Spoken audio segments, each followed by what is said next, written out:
নমস্কাৰ। উৎকট গৰমৰ মাজতো সেউজপ্ৰেমী বন্ধু বান্ধৱীসকলক মোৰ অকণমানি গ্ৰীণ হাউচত থকা এগ্ল'নিমা যিখিনি আপোনালোকক দিবৰ কাৰণে সাজু হৈ উঠিছে সেইখিনিৰ পৰাই আৰম্ভ কৰিছোঁ। এয়া হৈছে পিচ জাইপং এগ্ল'নিমা। বহুলোকেই সংগ্ৰহ কৰিছে, বহুতে অৰ্ডাৰ কৰি ৰাখিছে। গতিকে আপোনালোকে খুব ধুনীয়া ধুনীয়া প্লাণ্টছ সংগ্ৰহ কৰিবলৈ যদি বিচাৰে নিশ্চয়কৈ কৰিব পাৰে। পিচ জাইপং এইখিনি হৈছে উইড্ৰী এগ্ল'নিমা। উইড্ৰী এগ্ল'নিমাখিনিও বৰ ধুনীয়া মানে আকাৰত আহিছে। ৰং চাওক কেনেকুৱা ধুনীয়া হেল্ডি প্লাণ্টছ। গতিকে আপোনালোকে যদি সংগ্ৰহ কৰিম বুলি ভাবিছে কাইণ্ডলি স্ক্ৰীনশ্বট এটা লৈ হোৱাটছএপত প্ৰেৰণ কৰিব। তাৰ পাছতেই মই আপোনালোকৰ লগত কথা পাতি নিশ্চয়কৈ আপোনালোকক দিবলৈ চেষ্টা কৰিম। থাইলেণ্ড ৰেডটোৰ ৰংটো যে এনেকুৱা ধুনীয়া হৈছে আৰু ৰ'দ দিয়াৰ লগে লগে ইয়াৰ জিলিকনিটো একদম চাব লগা হৈ পৰে। উদম চাব এগ্ল'নিমা বাকী এগ্ল'নিমাসমূহতকৈ ৰঙৰ অকণমান মানে পৃথক, ৰংটো অলপ পৃথক আৰু সেইকাৰণে বৰ ধুনীয়া লাগে। বেবিজ আছে লগত, খুব ধুনীয়া হেল্ডি প্লাণ্টছ বিক্ৰীৰ কাৰণে আছে, আপোনালোকে ল'ব পাৰিব। তাৰপাছতে হোৱাইট লিগেচি এগ্ল'নিমা, তাৰপাছত তেনেকৈ এগ্ল'নিমাৰ বহুতখিনি প্ৰজাতি আৰু আজিও মই আপোনালোকক এগ্ল'নিমা দেখুৱাম, খুব ধুনীয়া প্ৰজাতি। আজিও সানমিহলিকৈ কমন আনকমন সকলোখিনি প্লাণ্টছ একেলগ কৰি আপোনালোকক বিক্ৰীৰ কাৰণে এটা ভিডিঅ' প্ৰস্তুত কৰি আনিছোঁ। আশা কৰোঁ আপোনালোকে ভাল পাব। আৰু এই গৰমৰ মাজত সেউজীয়া ৰংটোৱে আমাক যথেষ্টখিনি সকাহ দি যায়, নহয়নে? প্ৰথমতেই বিক্ৰীৰ কাৰণে এভেইলেবল হোৱা ৰিষ্টক হোৱা কব্ৰা ফাৰ্ণ, আপোনালোকৰ ইমান সুন্দৰ সঁহাৰি কব্ৰা ফাৰ্ণৰ প্ৰতি। ইয়াৰ আগৰবাৰ যেতিয়া মই আনিছিলোঁ গোটেইখিনি লগালগ বুক হৈ গৈছিল। বহুলোকে মোক বিচাৰিও প্লানটো মই দিব পৰা নাছিলোঁ। এতিয়া এভেইলেবল হৈছে, কিন্তু আগৰ আকাৰটো বহুত বেছি ডাঙৰ আছিল, তাতকৈ অকণমান সৰু আকাৰ, মানে এইটো মধ্যমীয়া আকাৰ বুলি ক'ব লাগিব, মধ্যমীয়া আকাৰত, আৰু দামটো আগতকৈ অলপ কমত আহিছে। গতিকে যিসকলে সংগ্ৰহ কৰিম বুলি মোক যোগাযোগ কৰিছিলে, এভেইলেবল পোৱা নাছিলে, আপোনালোকে নিশ্চয়কৈ এতিয়া যোগাযোগ কৰিব। এভেইলেবল আছে, খুব ধুনীয়া ধুনীয়া প্লাণ্টছ বিক্ৰীৰ কাৰণে আহিছে। কব্ৰা ফাৰ্ণ আপোনালোকে লৈ ল'ব পাৰিব। তাৰ পাছতেই আপোনালোকক দেখুৱাবলৈ বিচাৰিছোঁ খুব ধুনীয়া ৰাফিডোফোৰা টাট্ৰাস্পাৰ্মা বুলি কোৱা হয় এই প্লাণ্টটোক। এই প্লাণ্টটোৰ পাতৰ যিটো সৌন্দৰ্য, সেই সৌন্দৰ্যটো বিৰাট ধুনীয়া আৰু খুব আৰ্টিষ্টিকলি মানে কটাটো সমান হয় প্ৰতিখিলা পাততে, আৰু খুব ঘনকৈ ওলায়। বাকী ৰাফিডোফোৰাৰ প্ৰজাতিসমূহৰ লগত এই প্ৰজাতিটো একেবাৰে নিমিলে। এতিয়া অকণমান কমন প্ৰজাতিলৈ ৰূপান্তৰিত হৈছে যদিও ই কিন্তু এতিয়াও সৌন্দৰ্য বৰ সুন্দৰকৈ বিলাই থাকে, সেইটো ল'ব পাৰিব। তাৰ পাছতেই আপোনালোকক দেখুৱাবলৈ বিচাৰিছোঁ ফ্লৰিডা বিউটি মিণ্ট। এইটো চাওক, ফ্লৰিডা বিউটি এটা গ্ৰীণ কালাৰৰ আছে, এটা আছে ভেৰিগেটেড, আৰু এইটো হৈছে মিণ্ট মই যোৱা বছৰো আপোনালোকক বিক্ৰী কৰিছিলোঁ। আপোনালোকে বহুলোকে মোৰ পৰা সংগ্ৰহ কৰি ৰাখিছে। এতিয়াও যদি কোনোলোকে কৰিম বুলি ভাবিছে, খুব ধুনীয়া প্লাণ্ট, ধুনীয়া আকাৰত, ধুনীয়া ভেৰিগেশ্যনৰ সৈতে এভেইলেবল আছে। আৰু পাতৰ ছাইজটো চাওকচোন কেনেকুৱা ধুনীয়া, মানে যথেষ্ট ডাঙৰ আকাৰৰ পাত। এইটো আচলতে মোৰ কাটিং প্ৰপাগেশ্যন হয়, গতিকে নোট কাটিং প্ৰপাগেশ্যনৰ প্লাণ্ট এটা যদি ল'ব পাৰে কিমান ভাল লাগে, নহয়নে? যথেষ্ট ডাঙৰ আকাৰ, খুব ধুনীয়া। ফ্লৰিডা বিউটি মিণ্ট এভেইলেবল আছে, ল'ব পাৰে আপোনালোকে। তাৰ পাছতে আপোনালোকক দেখুৱাবলৈ বিচাৰিছোঁ পিংক প্ৰিন্সেছ নহয় দেই, এইটো হৈছে পিংক প্ৰিন্সেছ মাৰ্বল গেলেক্সি। ভেৰিগেশ্যনটো কম আছে, যিহেতু মানে ৱেডাৰৰ ওপৰতো বহুত কথা থাকে ভেৰিগেটেড প্লাণ্টবিলাকৰ। কিছুমান ৱেডাৰত ভেৰিগেশ্যনটো ইহঁতি কমকৈ প্ৰডিউচ কৰে, কিছুমান ৱেডাৰত ইহঁতৰ ভেৰিগেশ্যনটো সম্পূৰ্ণ মানে ওলাই পৰে। এই প্লাণ্টটো যেতিয়া মই সংগ্ৰহ কৰিছিলোঁ তেতিয়া মই আপোনালোকক দেখুৱাইছিলোঁ মোৰ নিজা সংগ্ৰহ কৰা বুলি। আৰু এতিয়া এইটো নোট কাটিঙৰ পৰা প্ৰিপেয়াৰ কৰা প্লাণ্ট হয়। কাষত মই ৰেফাৰেঞ্চ ফটোখন দিছোঁ, সম্পূৰ্ণ এইটো ধৰণৰেই হয় পিংক প্ৰিন্সেছ মাৰ্বল গেলেক্সি। ভেৰিগেশ্যনটোৰ মানে ওপৰতল হৈ থাকে, কোনোবা সময়ত বহুত বেছি আহে, কোনোবা সময়ত কমকৈ আহে, কিন্তু তথাপি ভেৰিগেশ্যন অলপ হ'লেও আপোনালোকে দেখা পাইছে এই নতুনকৈ ওলোৱা পাতখিলাতে চাওকচোন। গতিকে এই প্লাণ্টটো ডাঙৰ প্লাণ্ট এভেইলেবল আছে, ল'ব পাৰিব। তাৰ পাছতে আহিছোঁ কালাডিয়াম। আচলতে এগ্ল'নিমা, কালাডিয়াম এনেকুৱা ধৰণৰ প্ৰজাতিসমূহৰ ক্ষেত্ৰত আমাৰ সেউজপ্ৰেমীসকল ৰঙা, গুলপীয়া, খুব উগ্ৰ মানে যিবিলাক ৰং ধৰক চকুত লগা জাকত জিলিকা ৰংবিলাক ল'বলৈ খুবেই আগ্ৰহী, কিন্তু তাৰ মাজত ক'ৰবাত নহয় ক'ৰবাত এনেধৰণৰ ৰংবিলাক অকণমান পিছ পৰি থাকে।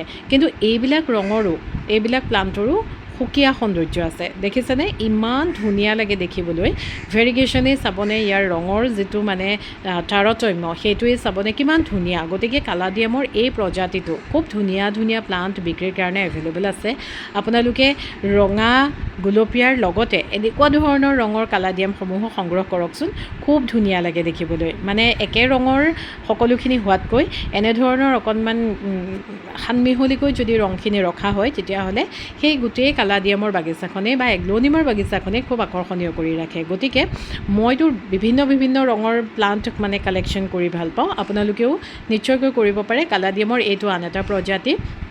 এই প্ৰজাতিটো যিমানে ডাঙৰ হয় ইয়াৰ পাতৰ সৌন্দৰ্য সিমানেই স্পষ্টকৈ জিলিকি উঠে আৰু অলপ দিনৰ পাছততো এই ভিতৰৰ যিটো অংশ সেই অংশটো সম্পূৰ্ণ গুলপীয়া হৈ সেউজীয়াৰ পৰিমাণটো খুব কম হৈ যাবগৈ আৰু এই সেউজীয়াটো চাওকচোন ক'ৰবাত ডাঠ ক'ৰবাত অকণমান পাতল ক'ৰবাত অলপমান পাতল হালধীয়াৰ নিচিনাও খুব ধুনীয়া কালাডিয়ামৰ প্ৰজাতি এইটো আপোনালোকে এই প্লাণ্টটোও সংগ্ৰহ কৰিব পাৰে খুব ধুনীয়া ধুনীয়া হেল্ডি প্লাণ্টছ বিক্ৰীৰ কাৰণে এভেইলেবল আছে আৰু এনেধৰণৰ প্ৰজাতিসমূহে আচলতে ঠাই প্ৰজাতিসমূহতকৈ পুলি প্ৰস্তুত কৰাত যথেষ্ট সুন্দৰ ভূমিকা লয় তাৰমানে ইহঁতি পুলিটো বহুত বেছি প্ৰডিউচ কৰে ঠাই প্ৰজাতিবিলাক পুলি প্ৰডিউচ কৰোঁতে অকণমান সময় লাগে কিন্তু এনেধৰণৰ প্ৰজাতিসমূহে কিন্তু পুলিটো বহুত দি দিয়ে একেলগতে আপোনালোকে নিশ্চয়কৈ সংগ্ৰহ কৰি ৰাখক তাৰপাছতে এই প্ৰজাতিটোৰ কথাটোতো ক'বই নালাগে খুব ধুনীয়া এটা ৰেয়াৰ প্ৰজাতি আৰু এই প্ৰজাতিটো আপোনালোক বহুলোকেই মোৰ পৰা সংগ্ৰহ কৰি ৰাখিছে কুৱেণ্টিটি একেবাৰে কমি আহিছে বহুলোকে মোক হোৱাটছএপতো ফটো দি সুধি আছে সেইকাৰণে মই দেখুৱাই দিলোঁ মাত্ৰ ৩-৪টামান প্লাণ্ট এভেইলেবল আছে আৰু ৰং চাওক এতিয়া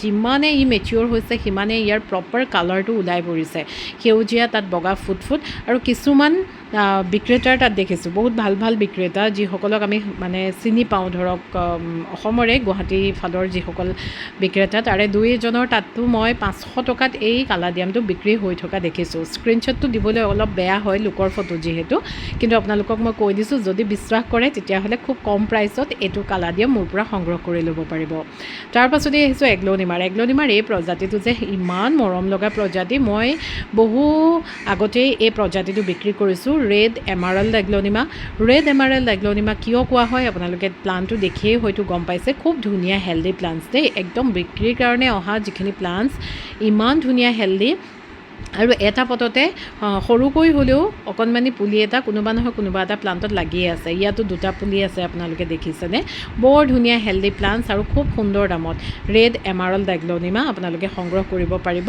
যথেষ্ট উজ্জ্বল ৰঙৰ এটা এগ্ল'নিমাৰ প্ৰজাতি তাৰ পাছতে আহিছোঁ ফাইলোডেণ্ড্ৰন বুলি কোৱাৰ লগে লগে আচলতে আমি খুব এৰিয়েল ৰুটছৰ সৈতে প্ৰকাণ্ড হৈ যোৱা ওখ হৈ যোৱা বা বগাই যোৱা যিসমূহ ফাইলোডেণ্ড্ৰন তেনেকুৱা ধৰণৰ প্ৰজাতিসমূহকে বুজোঁ কিন্তু এইটো হৈছে ফাইলোডেণ্ড্ৰনৰ আন প্ৰজাতিসমূহতকৈ যথেষ্ট ব্যতিক্ৰমী এটা প্ৰজাতি যিহেতু ই একদম চাপৰ হৈ থাকে আৰু জোপোহা হৈ থাকে আৰু পাতৰ চেপটো চাওকচোন কটা হয় আৰু ইমান ধুনীয়া জোঙা হৈ আছে এই পটটোততো 2জোপা প্লাণ্ট একেলগে আছে 2টা প্লাণ্ট আৰু এইটো চাওক ইমান ধুনীয়া দেখিবলৈ এটম ফাইলোডেণ্ড্ৰন মই আগতেও বিক্ৰী কৰিছোঁ আপোনালোকৰ খুব সুন্দৰ সঁহাৰি আৰু আপোনালোকে এতিয়াও সংগ্ৰহ কৰিব পাৰে যিসকলে কৰিবলৈ ইচ্ছা কৰে স্ক্ৰীনশ্বট এটা লৈ হোৱাটছএপত প্ৰেৰণ কৰিলেই হ'ল তাৰ পাছতে আপোনালোকৰ ওচৰলৈ মই এবাৰ হোয়াৰ কিছুমান প্ৰজাতি আনিবলৈ চেষ্টা কৰি আছোঁ আচলতে সকলোৱে সকলো ধৰণৰ প্ৰজাতিসমূহ লৈ ভাল নাপায় হয়নে সেইকাৰণে সকলোৰে মন ৰাখিবলৈ মই সকলো ধৰণৰ ইউনিক প্ৰজাতিসমূহ সংগ্ৰহ কৰিবলৈ বিচাৰোঁ এইটো হৈছে হোয়া অষ্ট্ৰেলিছ কাষত ৰেফাৰেঞ্চ ফটোখন চাওক কেনেকুৱা ধুনীয়া লাগে দেখিবলৈ একদম ৰেয়াৰ ভেৰাইটি হয় এইবিলাক হোয়াৰ আৰু হোয়াকটো মইশ্চাৰটো খুব বেছি লাগে কোকোপিট কোকো চিপছ এনেকুৱা ধৰণৰ মানে এটা চইল মিক্সচাৰত ইহঁতক যদি আমি ৰোপণ কৰোঁ তেতিয়াহ'লে খুব ধুনীয়াকৈ হোয়াটো বাঢ়ি থাকে গতিকে আপোনালোকে নিশ্চয় হোয়া অষ্ট্ৰেলিছ খুব ধুনীয়া এটা ভেৰিগেশ্যনৰ প্লাণ্ট হোয়াৰ সংগ্ৰহ কৰিব পাৰে তাৰ পাছতেই দেখুৱাবলৈ বিচাৰিছোঁ আন এটা একদম ৰেয়াৰ হোয়া প্ৰজাতি এইটো প্ৰজাতিৰ নাম হৈছে উয়েটি ট্ৰাইকালাৰ উয়েটি বুলি এটা হোয়াৰ গ্ৰীণ কালাৰৰ প্ৰজাতি আছে আৰু সেই উয়েটি প্ৰজাতিটোৰে এইটো হৈছে ট্ৰাইকালাৰ প্ৰজাতিটো আৰু ইয়াৰ পাতৰ ভেৰিগেশ্যন পাতৰ যিটো ষ্ট্ৰাকচাৰ ইমান ধুনীয়া লাগে দেখিবলৈ আপোনালোকে দেখিছে হেংগিং প্লাণ্টৰত বিশেষকৈ হোয়াৰ প্ৰজাতিসমূহ বৰ ধুনীয়া লাগে কাষত ৰেফাৰেঞ্চ ফটোখন দেখিছেনে সম্পূৰ্ণ এনেধৰণৰেই হৈ উঠিব একদম কোচখোৱা নিচিনাকৈ পাতটো ওলাই তাৰপাছত এনেকৈ দীঘল হৈ পৰে বৰ ধুনীয়া লাগে উয়েটি ট্ৰাইকালাৰ আৰু হোয়া অষ্ট্ৰেলিছ মই আগত দেখুৱালোঁ এই 2টা প্ৰজাতি বিক্ৰীৰ কাৰণে এতিয়া এভেইলেবল আছে আৰু হোয়াৰ আপোনালোকে বিচাৰি থকা এটা খুব ধুনীয়া প্ৰজাতি আহি আছে আপোনালোকে অতি সোনকালেই ভিডিঅ'ত দেখিবলৈ পাব গতিকে আজি মই আপোনালোকক একেলগে বহুত কেইটা প্লাণ্ট দেখুৱাবলৈ চেষ্টা কৰিলোঁ কালাডিয়াম এগ্ল'নিমা কোব্ৰা ফাৰ্ণ ৰিষ্টক হৈছে ফাইলোডেণ্ড্ৰন ফ্লৰিডা মিণ্ট তাৰ পাছতে এটম ফাইলোডেণ্ড্ৰন দেখুৱালোঁ হোয়াৰ খুব ধুনীয়া ৰেয়াৰ 2টা প্ৰজাতি দেখুৱালোঁ আৰু ৰাফিডোফোৰা টেট্ৰাস্পাৰ্মা দেখুৱালোঁ যোগাযোগ কৰিব ধন্যবাদ